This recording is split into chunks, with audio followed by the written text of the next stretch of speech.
Hello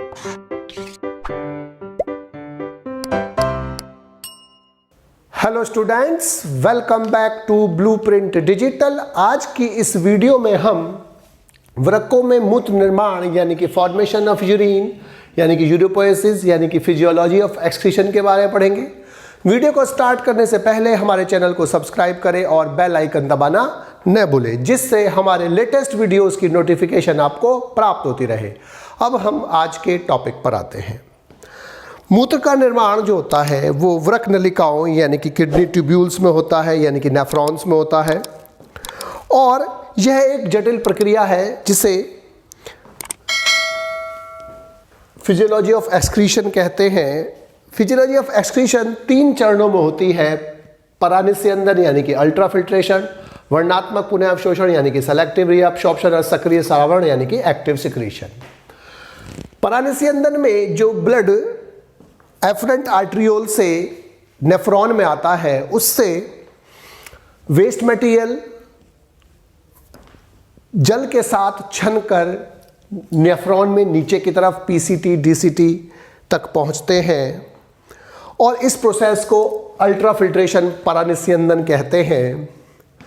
इसमें यानी कि जो ब्लड ग्लोमेरुलस में आता है उससे वेस्ट मटेरियल कुछ यूजफुल सब्सटेंसेस के साथ छन कर नीचे आ जाते हैं, लेकिन इस छनने में 2 कमियां आती हैं कि कुछ यूजफुल सब्सटेंस जो है वो अब फिल्ट्रेट में नीचे की तरफ आ जाते हैं, निस्यंदन में आ जाते हैं, छन कर नीचे आ जाते हैं, जबकि कुछ वेस्ट मटेरियल अब भी ब्लड में बरकरार रहते हैं। तो दूसरे स्टेप में, जिसे वर्णात्मक पुनः अवशोषण कहते हैं, जो यूजफुल पदार्थ है जैसे अमीनो एसिड्स है, ग्लूकोज है, एटसेट्रा, उनको ग्लोमेरुलस फिल्ट्रेट से वापस ब्लड में अवशोषित कर लिया जाता है, जबकि जो सक्रिय श्रावण यानी कि एक्टिव सिक्रेशन में अनेक पदार्थ जैसे यूरिया, यूरिक एसिड आदि जो होते हैं वो ब्लड से फिल्ट्रेट में वापस श्रावण कर दिए जाते हैं, उनको श्रावित कर दिया जाता है। इस प्रकार से इन 3 स्टेप से यूरिन का निर्माण होता है, जिससे वेस्ट मटेरियल जो होते हैं वो किडनी से बाहर निकाले जाते हैं और जो बॉडी में होम्योस्टेसिस है, समस्थापन है, वो बरकरार रहता है। अब जो सबसे पहले अल्ट्राफिल्ट्रेशन है, जो ब्लड प्रेजेंट होता है ग्लोमेरुलस कैपिलरीज में, वो पेरिकैप्सुलर स्पेस से बाउमन कैप्सूल से सेपरेट रहता है 4 चीज़ों से। पहली क्या होती है, ब्लड वेसल जो कैपिलरीज की होती है, तो ब्लड वेसल्स जो होती है कैपिलरी की, उसकी एपिथेलियम यानी कि इसे हम एंडोथेलियम बोलते हैं। दूसरा बेसमेंट मेम्ब्रेन जो ब्लड वेसल्स की होती है। तीसरी जो बेसमेंट मेम्ब्रेन है inner wall of Bowman capsule की आंतरिक वाल की, और चौथी जो एंडोथेलियम कवरिंग होती है ब्लड वेसल बाउमन कैप्सूल की, यानी कि जो मेन जिसके बीच में सेपरेशन है वो है ब्लड वेसल की, कैपिलरीज की एपिथेलियम जिसे हम एंडोथेलियम बोलते हैं, उसकी बेसमेंट मेम्ब्रेन, बाउमन कैप्सूल की बेसमेंट मेम्ब्रेन, बाउमन कैप्सूल की इनर वॉल। जो एंडोथेलियम कवरिंग होती है ब्लड वेसल्स की, उसमें विशेष छेद पाए जाते हैं, फेनेस्ट्रेशन पाए जाते हैं, जो 50 से 100 nm चौड़े होते हैं। और जो बाउमन कैप्सूल में विशेष सेल्स होती हैं जिसे पोडोसाइट होते हैं, और वो इस प्रकार से व्यवस्थित रहती हैं कि उसमें कुछ छिद्र पाए जाते हैं जिसे फिल्ट्रेशन स्लिट बोलते हैं या स्लिट पोर्स बोलते हैं। इसका मतलब जो छन्ना है, क्योंकि उन पोर्स में से तो आसानी से निकल ही जाएगा, फिल्ट्रेशन हो ही जाएगा फिल्ट्रेशन, जो मेन जो जिससे पार करके जाना है वो दोनों की बेसमेंट मेम्ब्रेन है, कैपिलरी की और बाउमन कैप्सूल की। ब्लड जो होता है वो इतनी फाइनली छनता है कि सभी कॉन्स्टिट्यूएंट जो है प्लाज्मा के सभी अवयव प्लाज्मा प्रोटीन को छोड़कर और लिपिड को छोड़कर सभी छनकर नीचे आ जाते हैं। इसीलिए इसको परानिस्यंदन यानी कि अल्ट्राफिल्ट्रेशन कहते हैं। और जो नीचे फिल्ट्रेट आता है बाउमन कैप्सूल में, उसे हम ग्लोमेरुलस फिल्ट्रेट कहते हैं। जो ग्लोमेरुलस फिल्ट्रेट जो पीसीटी में आता है यानी कि जो नेफ्रॉन के अंदर आता है, उसे हम ग्लोमेरुलस फिल्ट्रेट बोलते हैं, यानी कि संपुटीय निस्यंदन भी कहते हैं। अब जो प्रेशर डेवलप होता है जिसके कारण वो ब्लड ग्लोमेरुलस से होकर छनता है, वो 3 प्रेशरों के कारण होता है। पहला होता है ब्लड हाइड्रोस्टैटिक प्रेशर, बीएचपी बोलते हैं। ये रुधिर का द्रवस्थैतिक दाब होता है, जिसकी वैल्यू 60 से 75 mmHg होती है। होता क्यों है कि लार्जर एफरेंट आर्ट्रियोल के कारण और कम व्यास वाले इफरेंट आर्ट्रियोल के कारण होता है ये। दूसरा होता है कोलॉइडल ऑस्मोटिक प्रेशर सीओपी, यानी कि कोलॉइड परासरणीय दाब। जो प्लाज्मा प्रोटीन है एल्बुमिन और फिब्रिनोजेन एटसेट्रा, उन प्लाज्मा प्रोटीन के कारण एक कोलॉइडल परासरणीय दाब, कोलॉइडल ऑस्मोटिक प्रेशर सीओपी लगता है। और तीसरा होता है कैप्सुलर प्रेशर सीपी, यानी कि संपुटीय द्रव स्थैतिक दाब, जो कोशिका गुच्छीय निस्यंदन के कारण जो बोमेन कैप्सूल है उसमें पहुंचा जो तरल होता है उसके कारण लगता है। और इसकी वैल्यू लगभग 18 mmHg होती है, जबकि COP की वैल्यू 30 या 32 mmHg होती है। ये जो प्रेशर है ये फिल्ट्रेट करने की कोशिश करता है, निस्यंदन करने की कोशिश करता है, फिल्ट्रेशन करने की कोशिश करता है, जबकि ये दोनों जो होते हैं ये फिल्ट्रेशन को रोकते हैं। जो द्रव होता है पहले से यहाँ मौजूद है वो भी फिल्ट्रेशन को रोकता है, और जो ये कोलॉइडल ऑस्मोटिक प्रेशर होता है वो भी रोकता है। इसलिए जो प्रभावी निस्यंदन दाब होता है, यानी कि नेट फिल्ट्रेशन प्रेशर NFP होता है, वो होता है 70 - 32 + 80, क्योंकि ये दोनों विरोध करते हैं, इसलिए लगभग 20 से 25 mmHg जो होता है वो नेट फिल्ट्रेशन प्रेशर होता है। अब जो अमाउंट जितना बोथ किडनी पर मिनट में ग्लोमुलस फिल्ट्रेशन करती है उसे हम GFR बोलते हैं, यानी कि कोशिका गुच्छ निस्यंदन दर GFR ग्लोमुलस फिल्ट्रेशन रेट बोलते हैं, यानी कि कोशिका गुच्छ निस्यंदन दर। तो दोनों किडनी के द्वारा प्रति मिनट, यानी कि हर मिनट में कितना फिल्ट्रेट बनता है, इसको हम बोलते हैं GFR। और एक हेल्दी मनुष्य में 125 ml पर मिनट फिल्ट्रेशन होता है, यानी कि पूरे दिन में 180 लीटर पर डे जो होता है ग्लोमुलस फिल्ट्रेशन रेट होता है। अब जो दूसरा प्रोसेस है सेलेक्टिव ट्यूबुलर रीअब्सॉर्प्शन और ट्यूबुलर रीअब्सॉर्प्शन, जो यूजफुल सब्सटेंस होते हैं जैसे ग्लूकोज है, अमीनो एसिड्स हैं, वो फिल्ट्रेट में जो पहुंच जाते हैं वो एपिथेलियम ट्यूबल्स जो होते हैं उनसे वापस इंटरस्टिशियल फ्लूइड में वापस डाल दिए जाते हैं, या पेरिकैपिलरी ट्यूबुलर नेटवर्क में डाल दिए जाते हैं, और इस प्रोसेस को हम पुनः अवशोषण बोलते हैं। रीअब्सॉर्प्शन जो होता है बेसिकली एक्टिव और पैसिव दोनों प्रकार के प्रोसेस से होता है, यानी कि सक्रिय और निष्क्रिय दोनों प्रकार के प्रक्रियाएं होती हैं उसमें। PCT जो होता है वो मेन पोर्शन होता है जहां पर फिल्ट्रेशन होता है।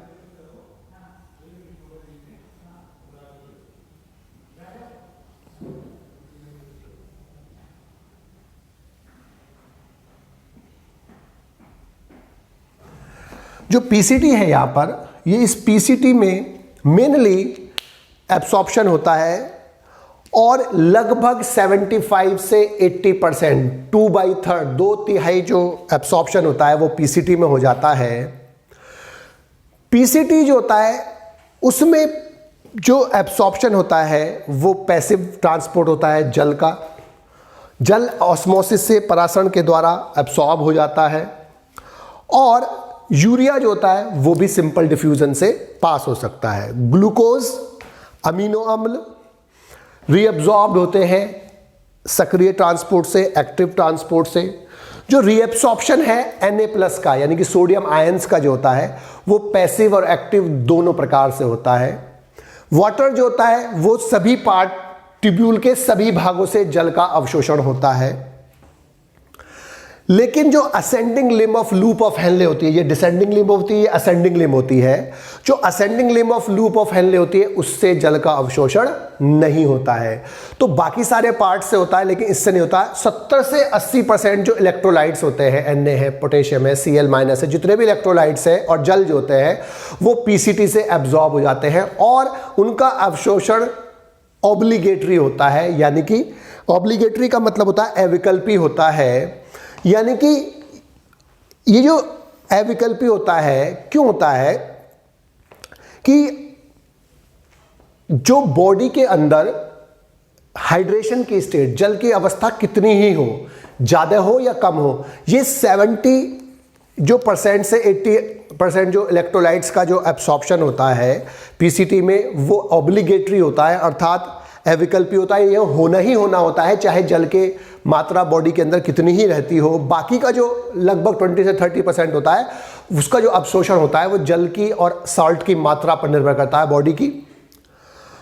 अब जो फिल्ट्रेट होता है पीसीटी में वो आइसोटोनिक होता है ब्लड प्लाज्मा में, यानी कि जो यहाँ पर जो सांद्रता होती है वो उसकी जो फिल्ट्रेट की सांद्रता है वो आइसोटोनिक होती है, यानी कि समपरासरी होती है। यहाँ पर ब्लड से आइसोटोनिक होती है। यहाँ पर जो फ्लूइड आया है उसकी जो सांद्रता है वो कैसी है, आइसोटोनिक होती है, ब्लड के समान होती है, ब्लड के समान उसकी सांद्रता होती है। अब जो फिल्ट्रेट होता है पीसीटी में वो आइसोटोनिक होता है, और उसके बाद जब वो डिसेंडिंग लूप ऑफ हेनले में जाएगा तो डिसेंडिंग लूप जो होती है वो परमिएबल होती है वाटर के लिए, लेकिन ऑलमोस्ट इम्परमिएबल होती है इलेक्ट्रोलाइट्स के लिए। इसका मतलब यहां से जल का अवशोषण तो होगा लेकिन इलेक्ट्रोलाइट्स का अवशोषण नहीं होगा, इसलिए यहां से जल ब्लड में जाएगा लेकिन यहां से कोई भी इलेक्ट्रोलाइट्स नहीं जाता है। इससे कारण क्या होता है, जो फिल्ट्रेट होता है वो अब सांद्रता उसकी बढ़ेगी, यानी कि वो अब यहां से वो हाइपरटोनिक हो जाएगा। अब यहां पर जो होगा वो क्या हो जाएगा, हाइपरटोनिक हो जाएगा, अति परासरी हो जाएगा, क्योंकि यहां से ब्लड निकल, जो वाटर है वो निकलकर कहां चला गया, ब्लड में चला गया। तो यहां से जाने से अब जो यहां पर समपरासरी आइसोटोनिक था अब यहां पर क्या हो गया, हाइपरटोनिक हो गया। अब जो असेंडिंग लिम्ब है लूप ऑफ हेनले वो उससे रिवर्स होती है, यानी कि अब जो ये वाली है, ये वाली वाटर के लिए परमिएबल थी, ये वाटर के लिए इम्परमिएबल है, और इलेक्ट्रोलाइट्स के लिए परमिएबल है, और यूरिया के लिए पार्शियली परमिएबल होती है। अर्थात यहां से यूरिया थोड़ा सा जाएगा और इलेक्ट्रोलाइट्स जाएंगे लेकिन जल यहां से नहीं जाएगा।